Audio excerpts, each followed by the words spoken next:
Bluenose Adventures by Jacqueline Halsey, illustrated by Eric Orchard.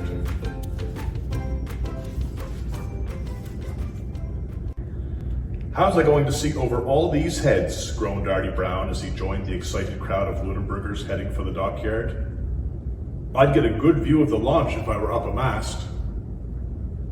A pier at the side of the slips seemed to be the next best thing. Artie climbed to the top just as Bluenose started to move. Cheers exploded from the crowd as she swooshed into the harbor. "The International Fisherman's Trophy is ours," said a man. "Not until she's finished a season on the banks," said another.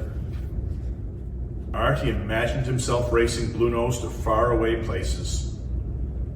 As the crowd left, he jumped down and saw an old pipe on the ground. He was about to toss it when he had a thought.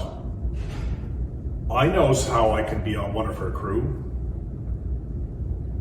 He puffed himself up, wedged the disgusting pipe in his mouth, and strode up to a man shouting orders. "Me name is Artie Brown, and I want to work on Bluenose," he said in a deep voice. The man looked down at Artie. "How old are you, son?" 16. The man raised one eyebrow. "No sign of whiskers yet." 14? The man just looked at him.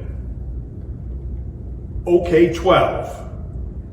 And he would be in a couple of birthdays. "It's hard, tough, dirty work out there," said the man. "Aye, it's hard, tough, and dirty," said Artie. "I sees that," said the man, hiding a smile. "What about your folks?" "Me parents are dead, sir. I looks after meself." "We needs a flunky for odd jobs on board." The man scratched his chin. "I'll give you a try. Got some thicker clothes?" "Of course," said Artie.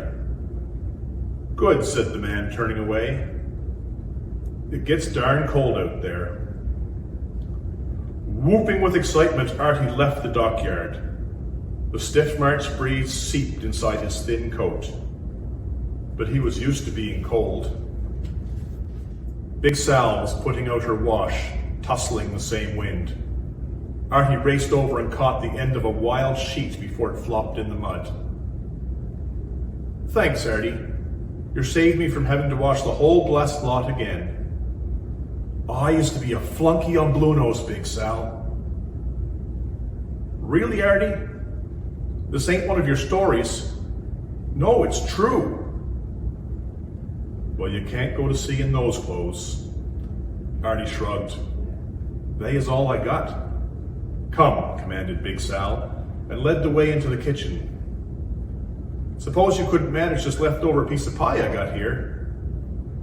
"Maybe," said Artie with a grin. While he wolfed down the pie, Big Sal disappeared into a closet and came back dragging an old sea chest. "A pirate's chest!" exclaimed Artie.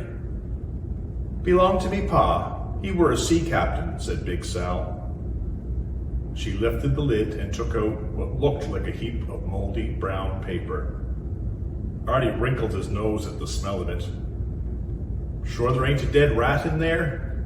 "They're oilskins, Artie. We can oil them and cut them down to size."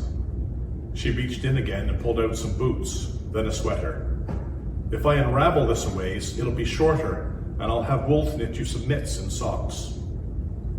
There was one last thing in the chest. A book. "That were Pa's logbook," said Big Sal.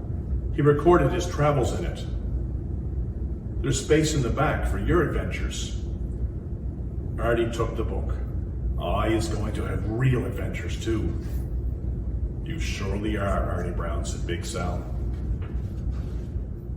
3 weeks later, Artie, wearing his oilskins, scrambled on Bluenose's gangplank. He gazed up at the towering spars. "Your job's down below, not up there," said a passing doryman. "Show him, Sam." Artie followed Sam down the companionway. "This is Cook, and this is Tobin." "What's that smell?" said Tobin. "The oilskins belong to a famous pirate," declared Artie. Tobin snorted.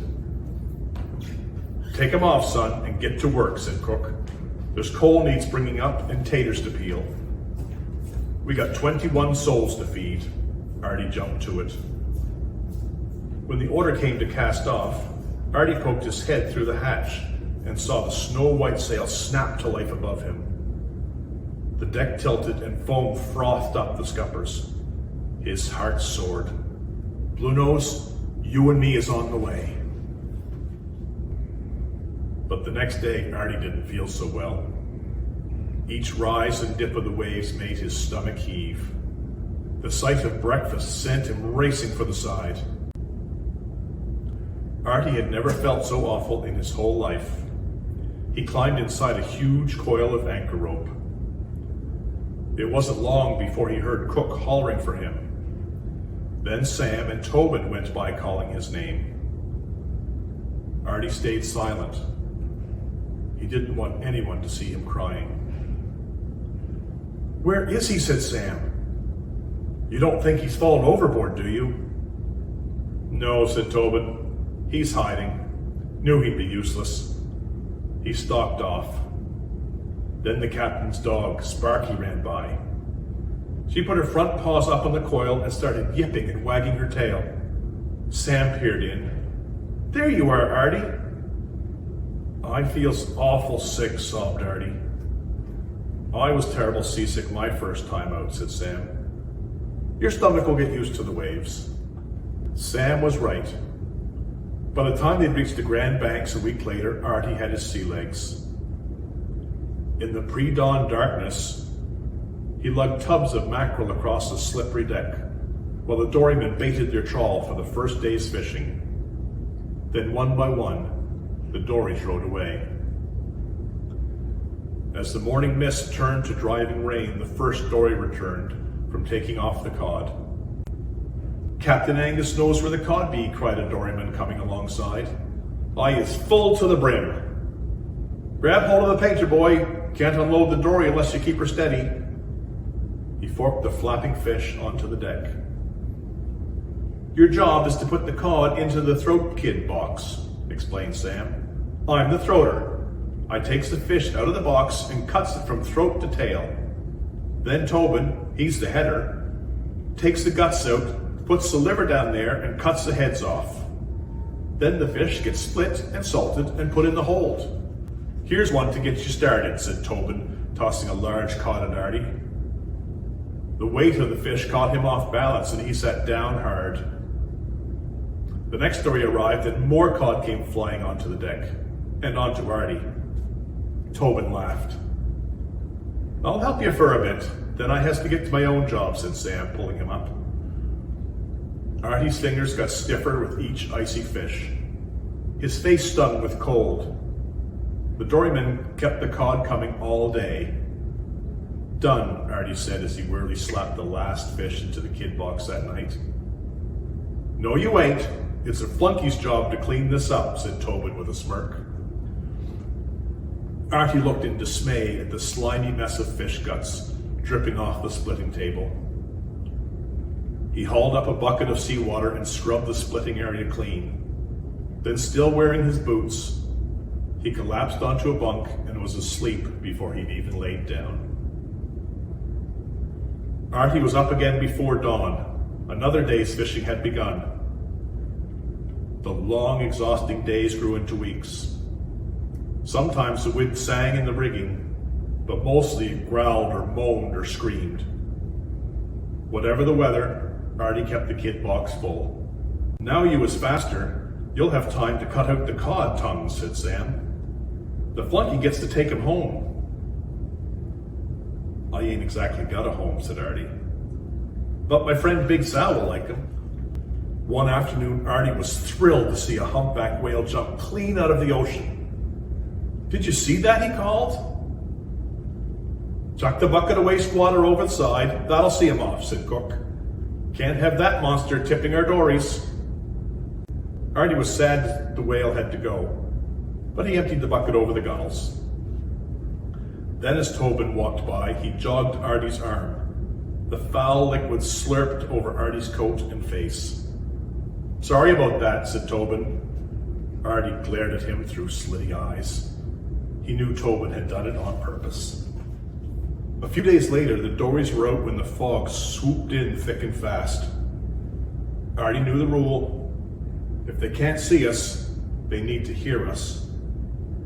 He jumped on the foghorn box and started pumping. Each crank sent a long, loud moan out into the fog.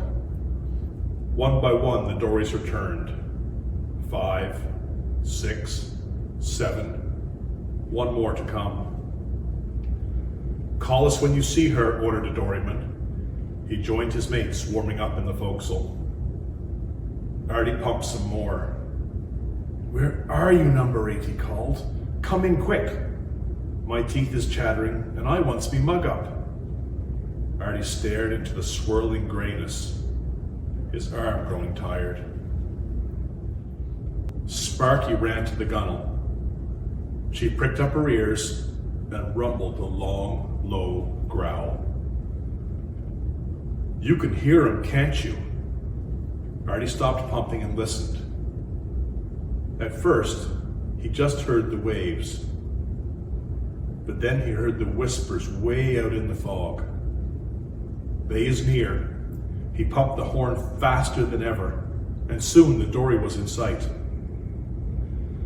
That was close, said a doryman as he climbed on board. If we hadn't heard the foghorn, we'd have rowed off in the wrong direction. Good job, son. When they went to warm up, the other doryman patted Artie on the back. Tobin scowled. He only pumped the flippin' horn. What's so special about that? Tobin was still scowling the next day. The sea was running high and the deck pitched like a bucking bronco. They were at the splitting table, and Tobin yelled as his knife slipped and cut his hand. I hates it here, he said, sucking the wound. Never mind, it's Sunday tomorrow, said Sam. We can just eats and sleeps and listen to Cook's stories. Except you, flunky, sneered Tobin. I knows it, said Artie. He had the stove to clean, the galley floor to scrub, and 3 pairs of boots to oil. Sunday, after he cleared away the supper, Artie got out his logbook and drew the lost dory appearing through the smudgy fog. What you're doing? Asked Tobin. Recording my adventure, said Artie. Let me see. Tobin grabbed the logbook. This ain't writing, it's pictures. Artie's face scrunched tight with rage. Give it back. Come and get it, laughed Tobin, and he raced up the companionway. Artie chased after him, followed by Sam. They ran around the deck, then Tobin began climbing the rigging. He's going to put my logbook on the top of the mast, cried Artie. He started up the ratlins on the other side. Come down, Artie, you'll fall, said Sam. Tobin's fooling with you. He's gone back down. I is nearly to the top, said Artie. Then his foot slipped. Suddenly he was hanging by his hands while his legs kicked wildly in midair. At last he managed to swing a leg over the crossbar. I always wanted to be top of a mast, and now I am. Artie shouted to Sam. He looked at the millions of stars shining through the ink-black sky. Then something caught his eye. Sam, there's a ship coming towards us. I think she's a ghost ship. This is no time for your stories, Artie. Get down. You was scaring me. Over there. Can't you see her? Sam looked where Artie was pointing. I do see the ship. Ring the bell, cried Artie. He slid more than climbed back down to the deck. The clanging brought the whole crew topside. What the heck is going on? Bellowed the captain. A ghost ship, sir, said Artie. Ghost ship be danged. That's a fully rigged ship, and she's heading straight for us. Light more flare lamps. We've got to attract her attention. The lamps were lit and the foghorn sounded, but still the ship came on. Abandon ship! The blood-freezing command rang out. Artie and Sam were pushed aside in the frantic race to drop the dories before the collision. "You lads are with me," shouted the first mate. He winched up the last dory. Sam jumped in. Artie was about to follow, but then he noticed Tobin crouching in the shadows. "Come on! We got to get into the dory," he called. Tobin was hugging Sparky. "I can't," he sobbed into her fur. "I just can't." "You got to," said Artie, tugging Tobin into the gunnels. "Hurry," screamed the first mate, "and forget the dog. We've got to get out of here." Artie took Sparky from Tobin's arms and tossed her to Sam. Then he grabbed Tobin's wrist.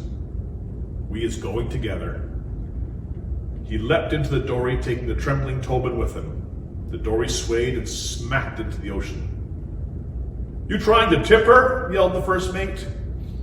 Artie scrambled onto a seat and pulled Tobin next to him. The first mate jumped in, took up the oars, and in a few strokes was clear of Bluenose.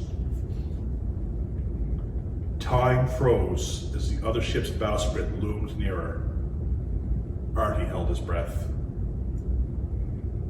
Then, in a heartbeat, the ship sailed past Bluenose and away into the night.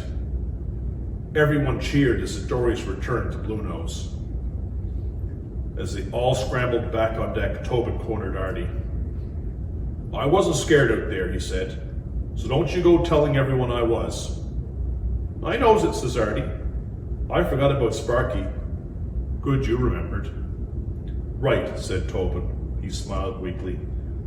"I was saving Sparky." "The day's full of sparkles," declared Artie the next day.